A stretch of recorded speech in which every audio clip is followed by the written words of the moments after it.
I've also been watching this podcast, and the guy's interviewing a Delta Force commando, which is like the highest upper echelon of killers that we send out in black helicopters to kill people. And he says when they were in Syria and Afghanistan places, they would go out multiple times a night and go into houses and take out bad guys, like all night. He's like, if we didn't kill somebody, you felt like you hadn't accomplished anything that night. We kill so many people, and they're going in with rifles and shooting people. So it's crazy. They were going after, they had killed all the leadership in Syria, and like they were bringing in the Grand Poobah to make people the new leaders. And so they're trying to get these guys, and they got there too late, and everybody's already dispersed. So they start chasing this group, and he's got 2 or 3 more Delta Force guys with him. He's got 3 Afghans with him with shitty night vision. He's got the good shit. And overhead, they've got thermal viewing from drones and AC-130 or something that can see as good as daylight, and they're directing them toward the enemy. And so they're after this 3 or 4 guys that's hiding in an orchard.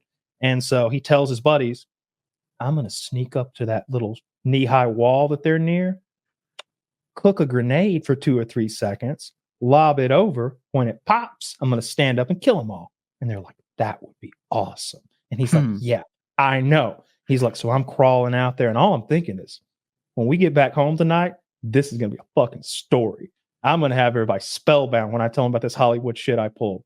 Gets all the way to the wall, gets the grenade out, goes to take the pin out, and he hears, ugh! One of his Afghans tripped over a muddy mud hole and fell on the ground so loud it knocked the wind out of him. And it's dead pitch black night. And so the bad guys hear it, and all 5 of them start machine gunning into the darkness right over our guy's head. And he's laying on the ground looking straight up at a barrel. And the overpressure is like hitting his head with pressure. And he's like, this isn't how I thought this was going to go. So he lays there until they run away, and then he throws the grenade in like anger. He's like, it was nowhere near him, I promise you. And so then they begin stalking these guys, chasing them like a kilometer through the night, and they lose their overhead guidance. The guys can't see him anymore, or he had to go away or something. Can't stay aloft. So he's still after him. And these guys had pulled a Sam and Frodo. They had pulled their cloaks over them and hidden in a ravine amongst tiny boulders. Like imagine boulders like just enough for a person to crouch behind, and they blend in down there. And so our commando flips up his nods and hits them with a white light. It's bright flashlight down there. And they just a bit, he goes, boop, bop, just on and then off to sort of see with his real eyes what he's seeing. He's like, and I turned back, I turned the light on. I saw what was there. I turned to my buddy and I said, they're not there. But my brain was processing like what I had seen because it had gotten a flash. And my brain says, they are there. You did see them. Light back on. Boom, boom, boom, boom, boom. Kill the first guy. Boom, boom, boom, boom, boom. Kill the second guy. All the while, all 4 of them are drawing their AKs from their hips and pointing in slow motion. Boom, boom, boom, boom, boom. Kill the third guy. And the 4th guy goes, guy, and shoots him in the arm and cuts his arm almost in half through both bones. His right arm is now crippled, completely not working. He falls to the ground. Grenade falls next to him. It goes off, covers him in shrapnel from his knee to his arm again. He's all fucked up. And he's like, and I'm just thinking, I got the first 3. What the hell's everybody else doing? The fuck are they doing? And eventually they kill the 4th guy. He's like a few months, and they get him they're getting him out of there. His buddy's also been shot, and they've gotten fentanyl lollipops. That's what they give these special forces guys. He's like, and I'm 3 lollipops in, and I'm looking at Roger, and I'm just in excruciating pain because one of the bullets hit his night vision in the middle and cut it in half. And the 2 pieces fall side by side. So now he's blind in the dark, walking back to the evac, tripping and falling over his wounds into dirty shit and mud because they're in a field. Night vision would stop an AK bullet?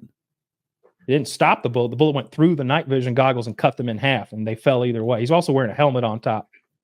Trajectory of the bullet didn't carry the bullet into his helmet. So anyway, he's like, hey, how you doing, Roger? How's that lollipop? I'm actually good. Could I have your lollipop, Roger?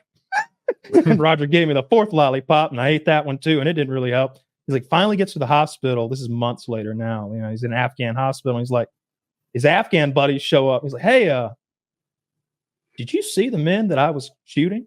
They said, oh yeah. Did you see me shooting them? Yeah. Why didn't you help? And he just said, we thought you had it.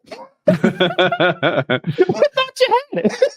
They didn't want to ruin. He almost had a counter UAV. They didn't want to ruin it. It sounded like that's what the Afghani was thinking. Like he didn't want to fuck up his kill streak. Yeah, that guy's stories. He's this big bearded guy, like fucked up, like messed up arm. No, he came back. He talked about the physical therapy to come back and how he would cry every day because this woman was putting him through such torture. He's like, every day I cry. She'd break me down to tears every day from the pain, and never show a bit of like sympathy for me. But I was back on the Delta Force team, swinging into houses and killing people. Old is he? A few months later. Now he looks like 40, 42. Like he had so many concussions that he started getting some serious neurological stuff, memory loss. Like they're all dressed driving to church, him and his family, and he drives past the turn, and his wife's like, "Where you going?" And he's just like, "Well, I can see we're dressed for church, so I would imagine that's where we were going, but I don't know where we are." Like stuff like that would happen. So he had to retire. Alarming. Yeah, lots of explosions, lots of close danger close explosions over that whole career. Those guys are crazy though. When he talks about like he's killed so many people, it's just some army guys are like, yeah, there was that one firefight, but this guy would go every night into houses and kill those people with his team. So like when he talks about killing people with an MP5 versus killing people with an AR-15 or something, it's like he knows. I wonder how they process it. Like, is it hard for them at all? Like, he said he doesn't have any PTSD. He's like, he talks about the evil of ISIS. About them burning the Jordanian pilot alive in that cage, about them cutting Americans' heads off with knives. He's like, these were the guys we were getting. They talk about human trafficking children, training the boys by murdering prisoners. Like when we would see all that, he says, and so it would be personal. We knew that the guy we were going to get. Like they would study this guy, and it would become personal, so that it's not just target 3. It's Muhammad Sheikh shithead who cut off this guy's face on this video and said death to America. Here he is in a video doing it. This is his brother, Derek. He's bad. Yeah, he's actually cool. We hope he's actually pretty cool. Really into baseball, like just living his life. He says politics is not for him. He doesn't want to get involved in this terror. But he said he loved killing these people. He's like, I loved killing them. He's like, if I didn't kill some, I felt bad. He's like, I knew every one of them I killed. It was a good thing. He said it was like killing dogs. And the guy was like, well, I like dogs. Let's say rats. He's like, yep. When you rat, you rat. Two-legged rats. But that guy was hard fucking core. That was a cool podcast. I like that stuff. I like those hearing what they did because it wasn't on the news. You just hear. You wouldn't really you knew stuff was happening, but he made it sound like there were 50 or 100 of these Delta Force guys operating, and they were impacting the war in a dramatic kind of way because every night they'd kill important people, and a lot of them. My friend has military experience. He's not Delta Force or anything. He was in Iraq, and his stories don't go like that. It was more like, yeah, I got kills, but like they were the same as me. I wasn't particularly mad at Iraqi soldiers. He was just in the army like I was on the other side. And so he struggled more to process the thoughts that guy was his parallel. Neither one of them was more right or more wrong than the other. One's operating on behalf of Saddam and one's operating on behalf of W. But where's right and wrong really fall in that? It was more complicated for him. Yeah, the Iraqi army certainly was not evil in any kind of way. They were just doing their jobs as soldiers, wearing a uniform and showing up and following orders. So I definitely understand that. I would feel bad about that. If I had fought a real army, that's the truth. It's like they're just us. They're just like us. There's no evil in that guy's heart. Like his leader might be evil, and like the cause in the end might be, but he's just a peon. He's just a gear in the big machine. Unlike so W, I would feel bad about that. Wonderful. Well, I mean, say what you want about W. Guy. I don't think he's a bad guy. I don't think W's a bad guy. I do. I think he's an incompetent who found himself way over his head with a vice president with way too much power. And once they were in the shit, they were in it, and it just kept sucking him in. It was one of those.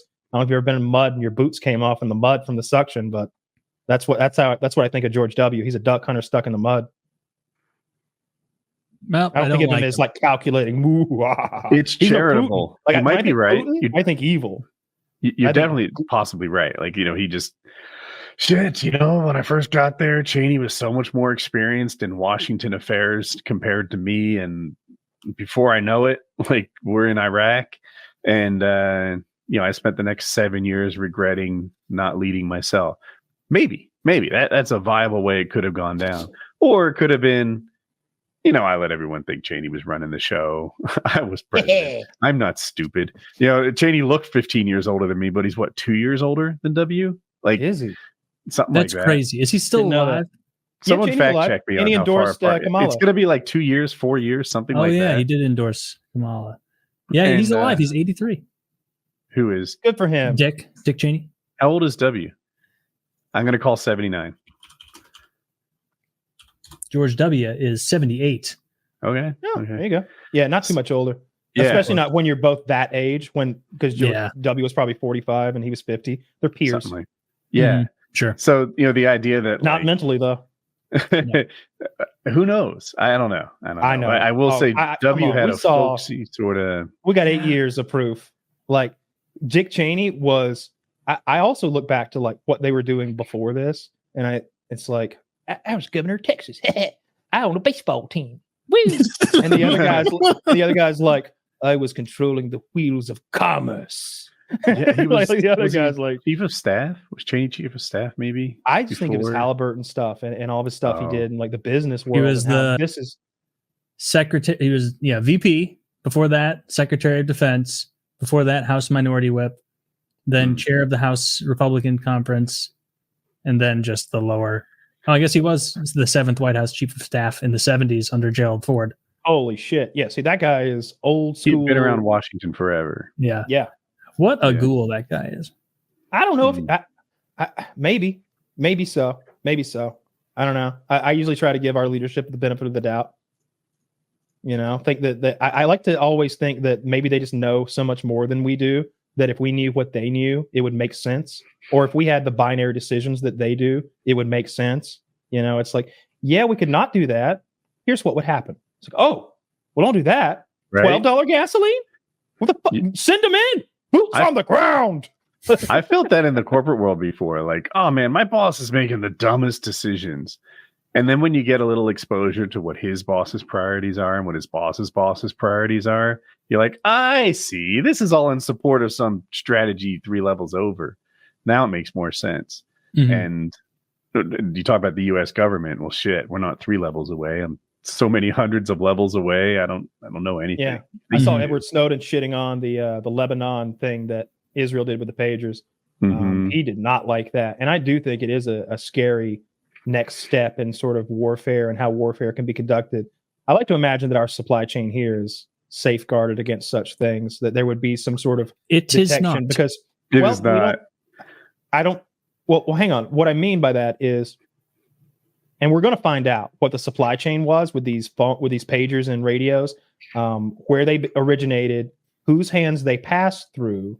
And I think that's really important because if they went through, if they were flown there through the global flying system that's supposed to detect things like this, if they made it through X-rays and they made it through bomb sniffing dogs and stuff like that, that's scary. But I don't think they did. I think there was some James Bond stuff where not a jet boat, not a underwater breathing apparatus that fits in a pen, not a watch that shoots lasers, but some like sneaky people pretending to be other sneaky people. It's like, yeah, the shipment's here. It'll be in Cairo on the 5th. You need to talk to the dock master. A wise man once told me, who's checking the mail? Who's checking the mail? I'll tell you who's checking the fucking mail. Yeah. The mailman. The mailman checks the mail, and that some bitch is a rat. All right? So you think that Hezbollah mailman he's slacking? No, the reason I said our supply chain's not secure with such confidence is I like the story I told in Cisco routers. I said this on PKN. Were intercepted, and then somebody modified the routers to become basically tools for spies, and then sent them wherever they were going. It might have been China. And Cisco's like, look, we had nothing to do with this, and like it is not even in our business interest for someone to question like that we would The do integrity. this, so we wouldn't. Yeah, thank you, integrity. Yeah, and I believe it to the core. I don't think The Cisco CIA has will there's do any- it. also like if you Companies ask know for like backdoors. about just consumer goods, to go that low and granular with it, like the ones that are made in China. Like if you talk to people in that industry, like it's not uncommon for large firms who have a lot of stuff made in China to schedule visits to go to the actual manufacturing plants in China. And I've talked to these guys and they'll be like, yeah, if you tell them exactly the day that you're going to show up, it'll be like when Xi Jinping showed up in San Francisco and it's like, where's the homeless? Where's the shit? It's, boom, perfectly clean, perfectly fine, like the Chinese factories like that. And then you ask them like, well, what's it like if you just make an unannounced stop where, you're going to go do a surprise inspection of your manufacturing facilities? He's like, oh, it's a world away.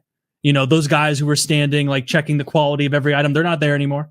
The guy who was like dutifully sweeping, he's not there anymore. Like it's night and day. I don't know if you had this experience, Taylor, but when like corporate heads came to visit, people would shape up. We'd clean our desks. We'd all be like in all of them. And I used to make fun of people who did that by replacing the pictures of my family with the pictures of the visiting vice president in my cube. With his family. That's so funny. Sir, I like to look to you when I'm feeling like I can't get through the day. I look to you, your proud face, your strong jaw. Get you through. I was such an asshole. I look at your wife in her bikini vacation pictures that When you you so walk foolishly past all posted the to social cubes, media. Mine looked like a 1970s den. I had my own carpet in there, an ottoman. I put a couch in there and paintings and shit. It was. That's a very funny bit. To just put pictures of your boss's kids and then just play it off. Oh no, I like to know what I'm working towards. Someday I'll have a beautiful Yeah. family.